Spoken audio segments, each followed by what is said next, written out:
Hello and welcome to the Future Tourism Podcast. I'm David Peacock. Since March, we've been interviewing tourism industry leaders, CEOs, and influencers from around the world. If you're a regular listener, you know that 5 key themes have emerged consistently throughout those interviews.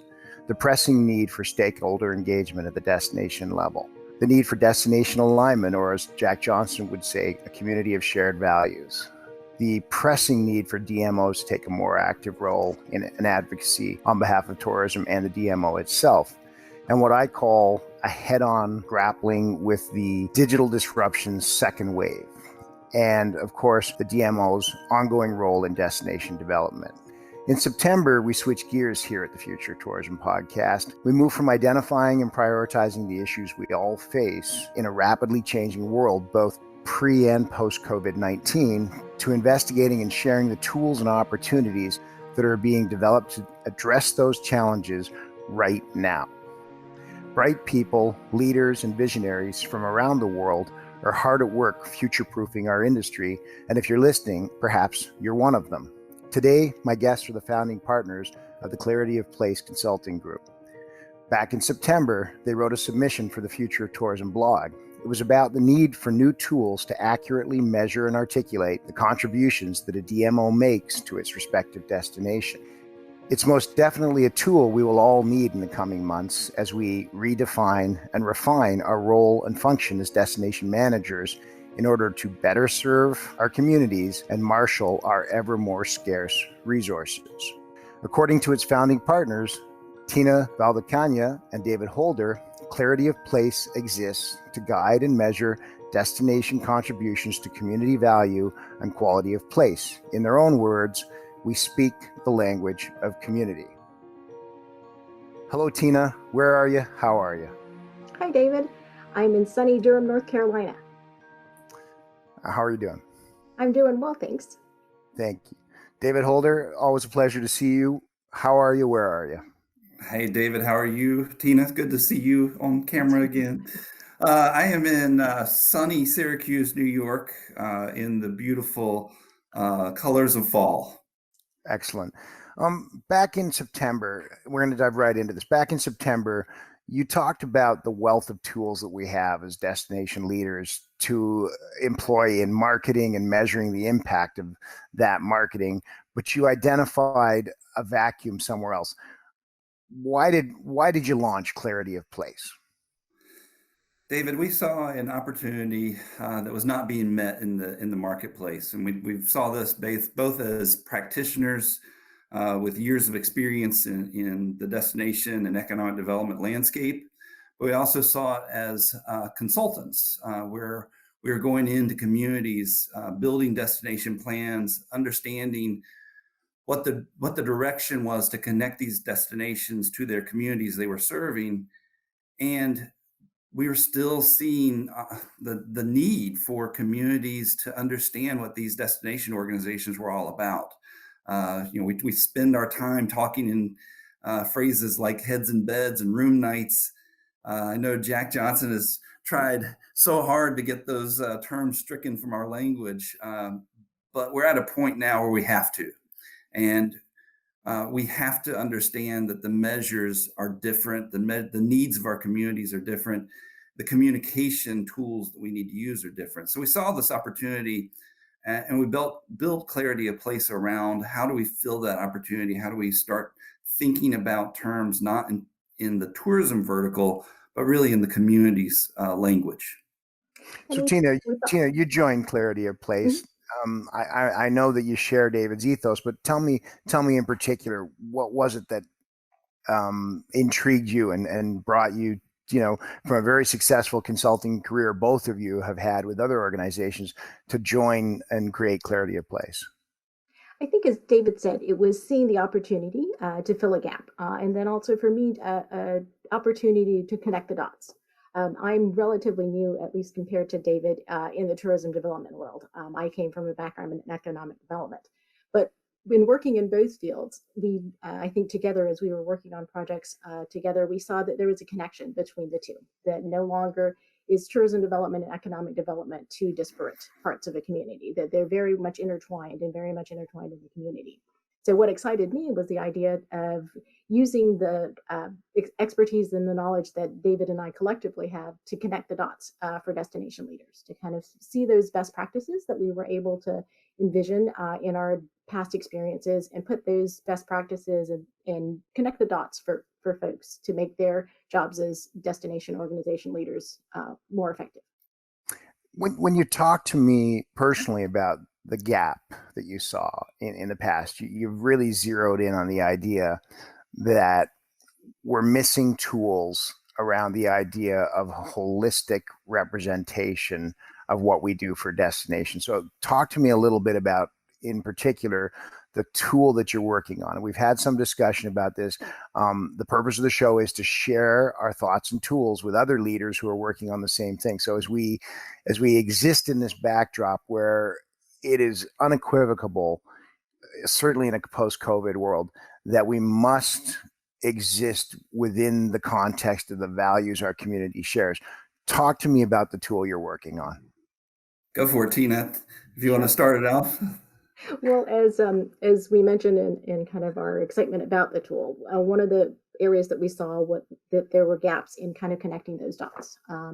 As we wrote in the blog post, there are lots of tools that destination organization leaders can use now to measure those tourism impacts. You've got Destination Next to do some future proofing and understanding what those trends are. You've got visitor research service research that shows what your customers are wanting to do. You have the event impact calculator that puts a monetary value of it, but you don't have something that looks at the whole, what we call the destination ecosystem, that shows how the different parts are connected, how maybe some vulnerabilities may affect an organization in the short or medium term, in just ways to understand how the destination organization connects to its community and it connects to it. So I kind of liken it to, and David will take the stage if he, because I know he's heard this before, but I spend a lot of time on a baseball or softball field. And so I kind of liken our tool to being a guest player. Destination organizations have wonderful teams that are already set up. You've got the pitcher who's the marketing and salesperson. You've got the shortstop who may be the strategic planner.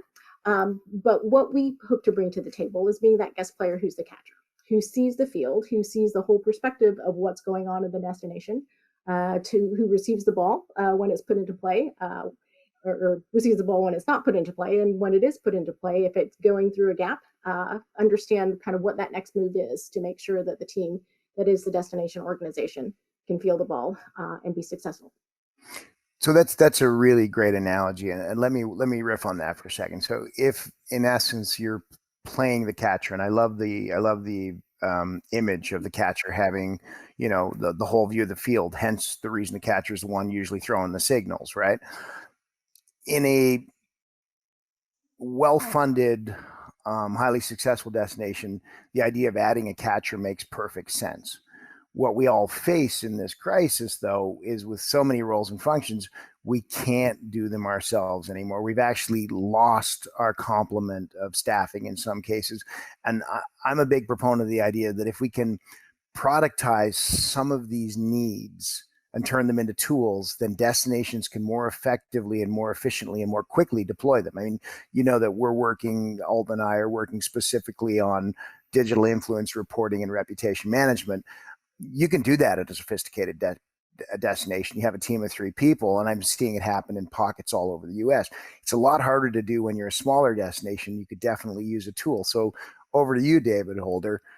How are you developing that into an applicable tool so that it's not a hands-on consulting situation 24/7? I think the key with that, as you use the word digital, it's taking everything digital. There's the word we like to use is everything is a data point. It doesn't matter if it's the minutes of your city council meeting. It doesn't matter if it's your city's comprehensive plan.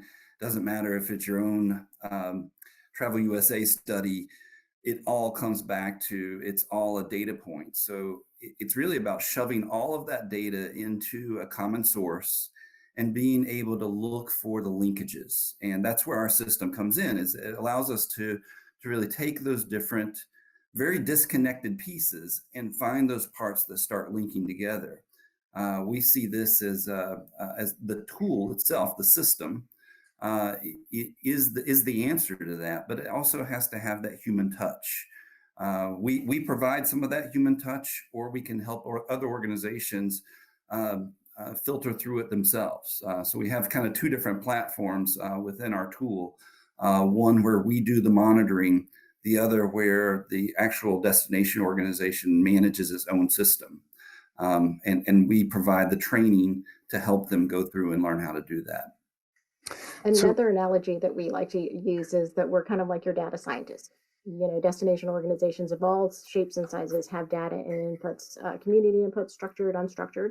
And so what we hope to do is, using the system that we've built and using our understanding of the different relationships in that system, ask those right questions or help the destinations ask those questions, and then use the tools to develop the answer that works for them.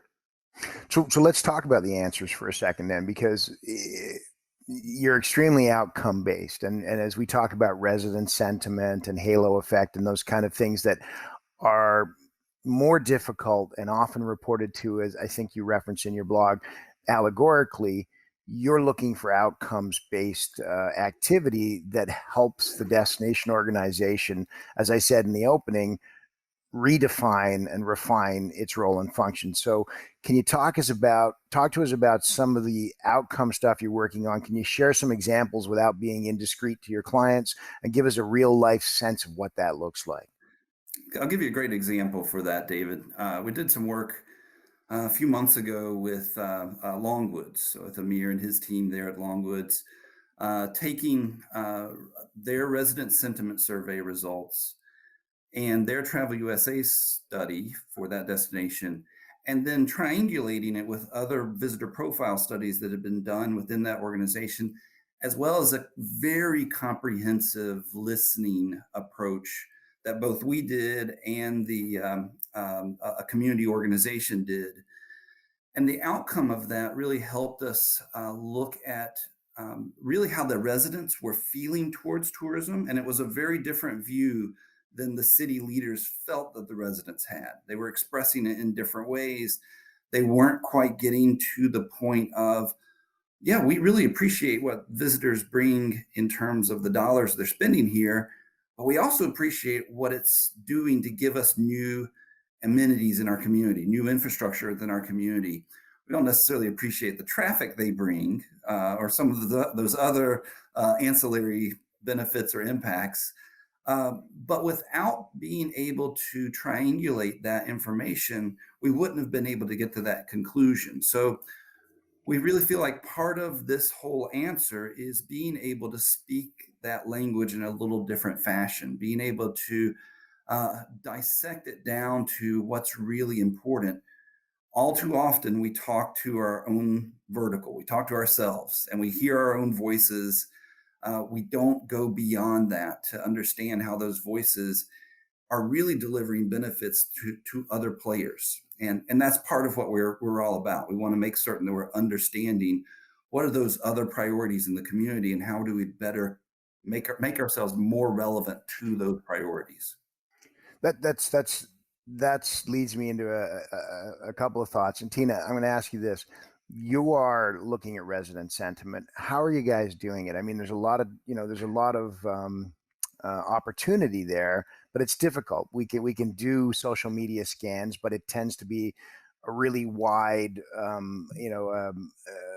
continuum that we hear those answers. How do you actually begin to look at resident sentiment and integrate it on, say, an initiative or a program, or even something like a contribution to tourism assets that you might have in the community? How do you do that?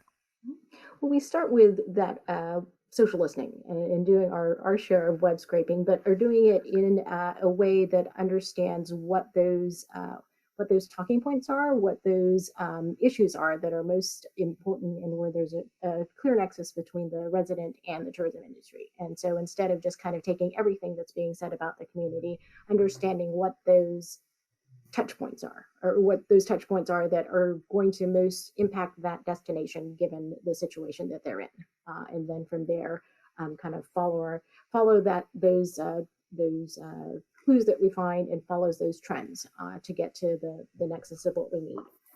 I'll go one step further with that, David. And it's a tool that Tina created in our early days of working together through this.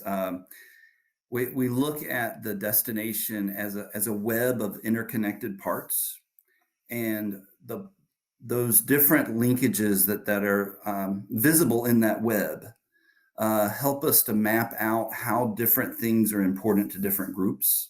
So if we're able to see that there's some social leaning in one direction for these groups over here, but this other group is really much more, their only criteria is talent recruitment, talent retention, jobs created, then it allows us to build that communication plan and those relevant linkages in a way that becomes much more relevant, much more priority based, and really start speaking the language of those that we're speaking to, and not the language that we're just used to speaking in our own environments.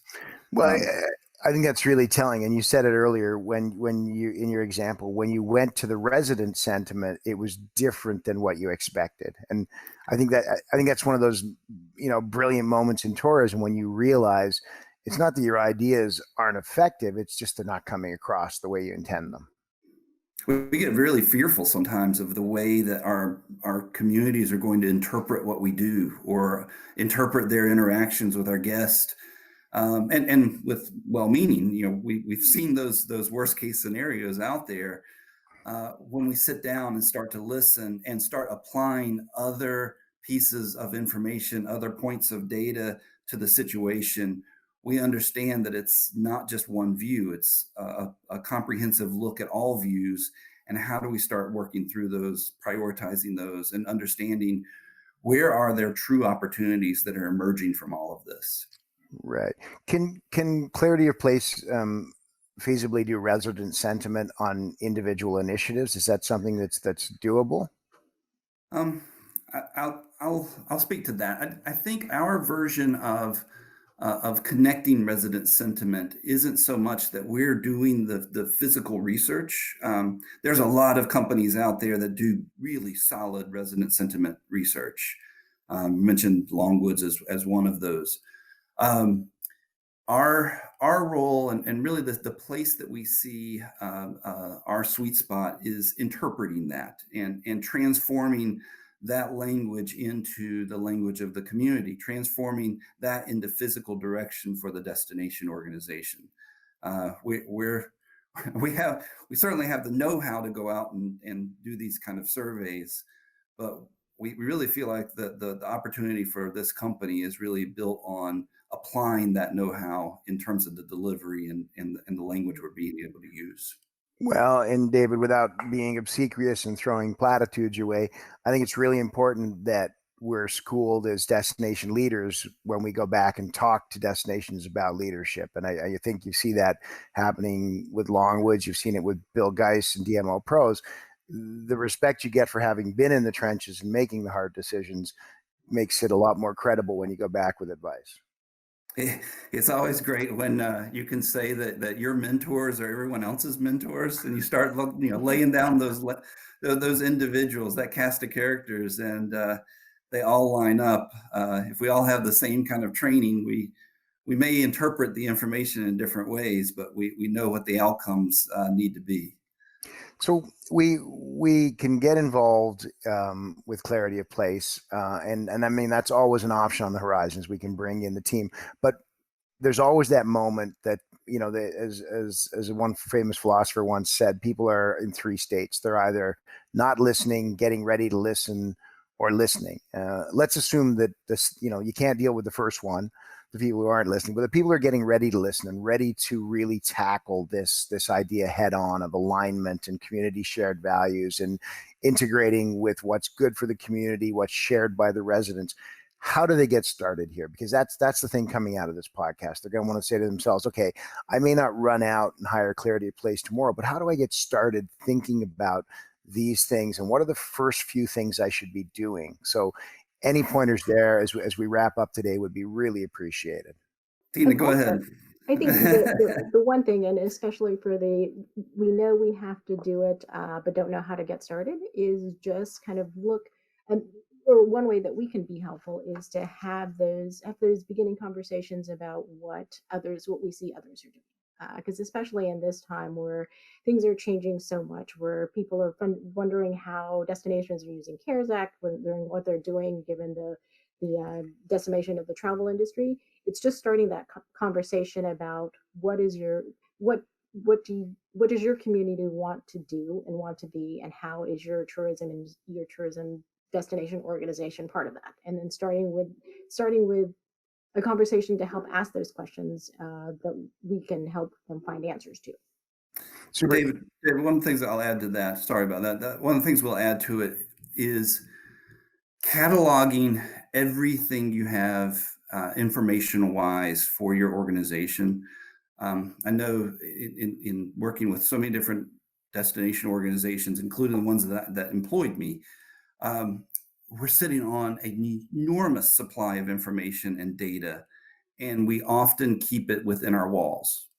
And when that happens, we don't put it in the hands of others that can use it. So one of the foundational components that helped us think through this opportunity with clarity of place was the amount of information that's already existing out there. How do we make it usable? How do we make it relevant and really transfer it into the hands of others in the community who could benefit from that? So part of it is just cataloging everything we have sitting in our own walls with information, with research, with data points. We're going to be asking for that from our clients. We're going to ask for that catalog because we want to put it into the community input measurement system. But there's a lot of that they can do themselves. So one final thought on that point. You said, we come at this from different disciplines, but it's nice to know we're all schooled in a similar way and have similar mentors. From a marketing perspective, I'm a classically trained marketer. We would put those conversations into buckets. We'd call them cohorts. So in the multiple marketing publics model, we talk about a government public and a resident public and finance and commerce public. So give us a sense as destination leaders, if we start thinking about this now and recognizing what the buckets are that we need to be looking at in terms of sentiments, can you give us a quick matrix off? I know it's a hard question, putting you both on the spot, but give us 4 or 5 or 6 buckets that we need to remember, that we need all of those voices in our heads. I'll start this one out because I think there are buckets. I look at buckets as in 2 different layers. There are those buckets that are audiences. You mentioned, community leaders, economic developers, the corporate community, the eds and meds community, even residents require a different level of communication. But our system goes one step further and looks at it in terms of does it apply to the organization? If it's organizational based, there's no need to communicate that to our residents. They don't care. As long as we're managing everything the right way, they don't care. What they do care about are what is it giving them in terms of amenities and soft infrastructure and new opportunities to explore their own communities. And that's a really different level of communication. So we look at it not just in terms of audience, we look at it in terms of purpose. And if we can have a dual-pronged system of bucketing our information, we're doing pretty good then. So Tina, let me ask that question to you a little bit differently then. That's the message out buckets. Talk to me about the message in buckets, because I think what you've really articulated well today, both of you, is the idea we need to be listening to a multiplicity of voices, and those voices can be grouped.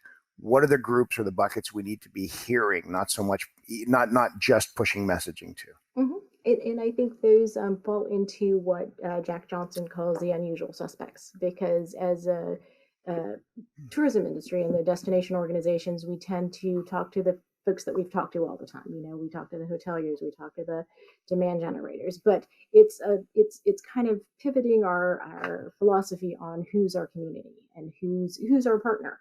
Talking to, David mentioned some of the corporate entities within a community, but looking at those entities that we usually don't think about and understanding that they too care about quality of place. And so understanding that some of the things that they do and they support building destination product. And so what we should be listing for are those folks that have always been kind of on the margins and on the edges that we haven't thought about in tourism, but understanding that they have more of a say now in kind of what our jobs are.